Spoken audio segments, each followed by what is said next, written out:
बिस्मिल्लाहिर्रहमानिर्रहीम। अस्सलाम वालेकुम नाज़रीन, मैं हूँ आपका मेज़बान दानिश अंसारी और आप देख रहे हैं मेरा YouTube channel Danish Ansari official. नाज़रीन, आज हम बात करेंगे मलिक महबूब साहब से। आप सबके फेवरेट हैं, मशहूर एस्ट्रोलॉजर हैं। अस्सलाम वालेकुम मलिक साहब, कैसे हैं आप?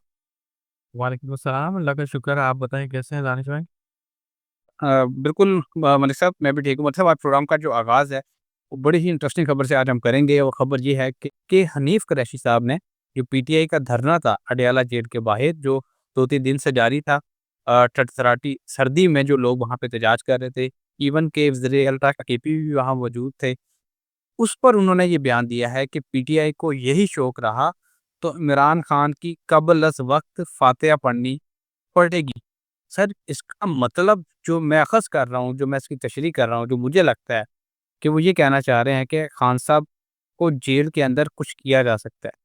सर, आप क्या देख रहे हैं? खान साहब के ज़ायशे में क्या देख रहे हैं? उनके जो दुश्मन हैं, वो क्या प्लानिंग कर रहे हैं? और सर, ये किसी छोटे-मोटे बंदे ने बात नहीं की, ये हमारे रेलवे के मिनिस्टर हैं, जिनका नाम हनीफ़ कुरैशी है। नहीं, मुझे नहीं लगता ऐसा कोई भी है, वो उनको स्टेटमेंट देने दें, ऐसा कुछ भी नहीं है। खान साहब के ज़ायचे में अभी मुझे बहुत ज़्यादा बेहतरी आती हुई दिख रही है और मैंने आपको पहले भी कहा है कि उनके लिए फैसिलिटीज़ अब आनी शुरू हो जाएँगी। आप देखेंगे, अभी शायद ग्राउंड रियलिटी मैच नहीं कर रही, 2-4 दिन की बात है। उसके बाद आपको सब चीज़ें महसूस होना शुरू हो जाएँगी। ज़्यादा दूर की बात नहीं कर रहा। Okay sir. अच्छा सर, ये बताएँ कि ज़ल्म खलीलज़ाद बड़े फ़ेमस शख्सियत हैं, अमेरिका से इनका ताल्लुक है, मुशीर रह चुके हैं सदर बाइडेन के। और अफ़गानिस्तान पाकिस्तान के दरमियान जब मामला तय पा रहे थे और अफ़गानिस्तान अमेरिका के दरमियान जब मामला तय पा रहे थे, उन्होंने बड़ा किरदार अदा किया था जंग को ख़त्म करने के हवाले से।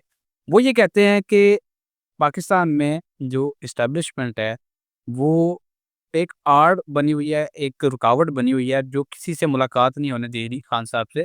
और सिर्फ़ लोग ये जानना चाहते हैं कि खान साहब जेल में ठीक हैं या नहीं हैं। सच ज़ायचा देख के बता दें कि खान साहब की सेहत के हवाले से तो कोई मसला नहीं है, क्योंकि पिछले 1 डेढ़ हफ़्ते से खान साहब से कोई मुलाकात नहीं हो पा रही किसी। देखिए, मुझे नहीं लगता कि खान साहब की सेहत में खुदा ना खास्ता कोई बहुत बड़ा मसला है। छोटी-मोटी चीज़ें हो सकती हैं, इतनी कोई मेजर कुछ भी नहीं है। थ्रेटनिंग लेवल की कोई नज़र नहीं आती। तो ये अफ़वाहें ही हैं, मुझे नहीं लग रहा रियलिटी में ऐसा कुछ भी प्रॉब्लम। रशिया ने दस्तखत करने से साफ इनकार कर दिया है अमन मुआहदे पे। अमन मुआहदा बेसिकली ये अमेरिका ने डिज़ाइन किया था, इस पे कुछ शराइत थी और रखी गई थी। रशिया और यूक्रेन के दरमियान ये मुआहदा तय पाना था, लेकिन रूसी सदर व्लादिमीर पुतिन ने बाकायदा एक प्रेस कॉन्फ्रेंस की और उसमें ऐलान किया कि हम इस मुआहदे पे दस्तखत नहीं करेंगे, हरगिज़ नहीं करेंगे। और उन्होंने ये भी कह दिया कि हमने जो-जो निशानात आपको बताए हैं, जो-जो इलाके बताए हैं, जो हमें यूक्रेन के चाहिए, वो हमें दे दें और तमाम जो नेटो अफ़वाज हैं, वो यूक्रेन से निकल जाएँ। और उन्होंने ये भी कह दिया है कि हम यूक्रेन के मौजूदा सदर जो हैं, उनसे बिल्कुल भी कोई भी मुज़ाकरात, कोई बातचीत नहीं करेंगे, क्योंकि वो अवाम के नुमाइंदा नहीं है, उनकी मुद्दत ख़त्म हो चुकी है और वो एक डिक्टेटर के तौर पे यूक्रेन पे हुकूमत कर रहे हैं। सर, रूसी सदर ने अमन वायदे पे अमल करने से या उस पे दस्तखत करने से इनकार कर दिया है, साफ इनकार कर दिया है। और हमने देखा कि आज से 1 हफ्ता पहले रूस की तरफ से बाकायदा अटैक किया गया था यूक्रेन पे, जिसमें बहुत सारे लोगों की हलाकत हुई। आज से 2 रोज़ कबल भी एक अटैक किया गया। ये मामलात किस तरफ जा रहे हैं? रूसी सदर ने तो अमन वायदे पे दस्तखत करने से साफ इनकार कर दिया है। 2026 में भी यही मामलात रहेंगे रशिया और यूक्रेन के? जी, एक्चुअली इन दोनों ममालिक की वजह से ही मुझे जो लग रहा है कि वर्ल्ड वॉर 3 जो है आगे बढ़ जाएगा अनफॉर्चुनेटली। अ, मतलब हम उसके अंदर दाखिल हो जाएँगे, अभी नहीं लेकिन 2 ढाई साल के बाद की बात कर रहा हूँ। ये ममालिक की जो जंगें हैं, इसमें और भी बड़े ममालिक ऐड हों। ये मैं बहुत से व्लॉग में आपको बताता आ रहा हूँ और मैं अभी भी यही कहूँगा कि इनकी जंगों की वजह से दूसरे ममालिक के अंदर जंगें शुरू हो जाएँगी। अभी ये यूरोप भी हो सकता है, इसमें ईरान, इसराइल भी हैं, इसमें इंडिया, पाकिस्तान भी हैं। मतलब कहीं न कहीं एक-दूसरे का कनेक्शन बनेगा। अभी नहीं है लेकिन बन जाएगा।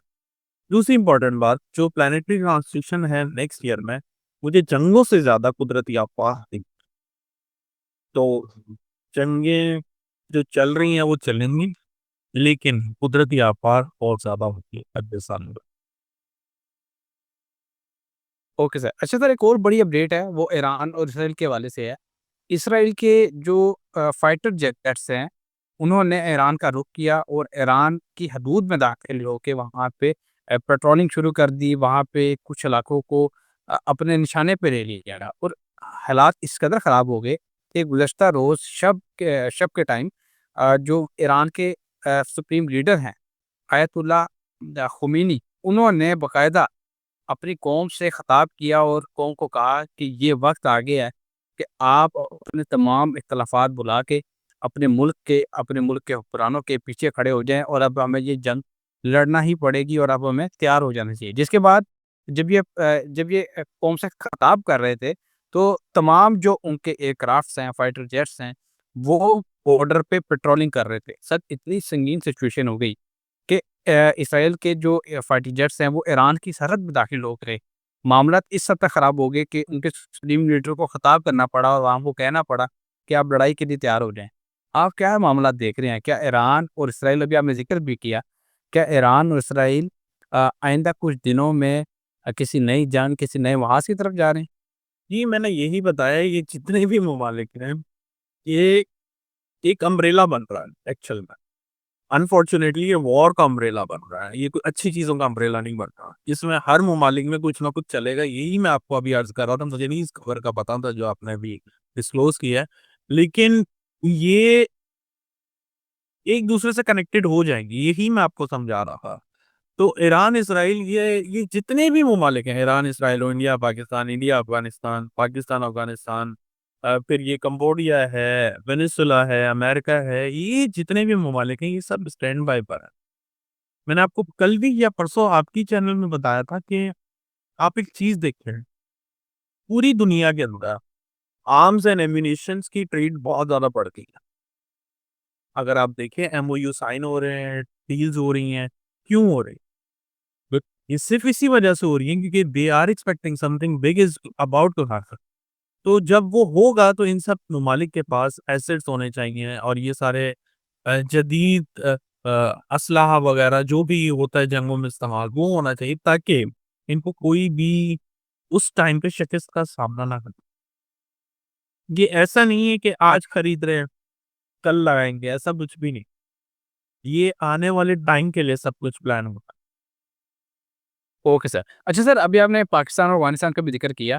اب ترجمان دفتر خارجہ ہیں، انہوں نے آج بڑا ہی امپورٹنٹ بیان دیا ہے. انہوں نے کہا ہے پاکستان نے گزشتہ چند سالوں میں جن حملوں کا سامنا کیا، ان تمام کے روابط جو ہیں وہ واضح طور پہ افغانستان سے ملتے ہیں.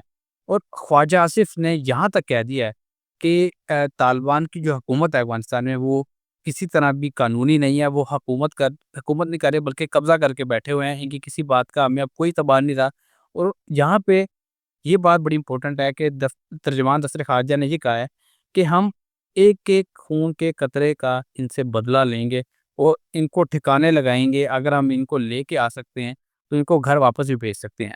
سر، پاکستان اور افغانستان کے درمیان آپ کیا معاملہ دیکھ رہے ہیں؟ پاکستان کا جو ذائچہ ہے وہ کیا بتا رہا ہے آئندہ آنے والے دنوں کے حوالے سے؟ دیکھیں ان کے معاملات ابھی اچھے نظر نہیں آتے. مجھے ابھی بھی ٹائم لگتا ہے کہ ان کے معاملات حل ہونے میں بہت ٹائم لگے گا، اور موسٹ پروبیبلی شاید اس دوران میں جو 3 دسمبر سے 10 تاریخ ہے اس میں خدا نہ خواستہ کوئی ایسا مسئلہ ہو سکتا ہے. پاسبلٹیز کم ہے، لیکن میں پھر بھی کہوں گا کہ 1% جو چانس ہوتا ہے اس کو بھی ایسٹرولوجی میں بہت کم کیا جاتا ہے.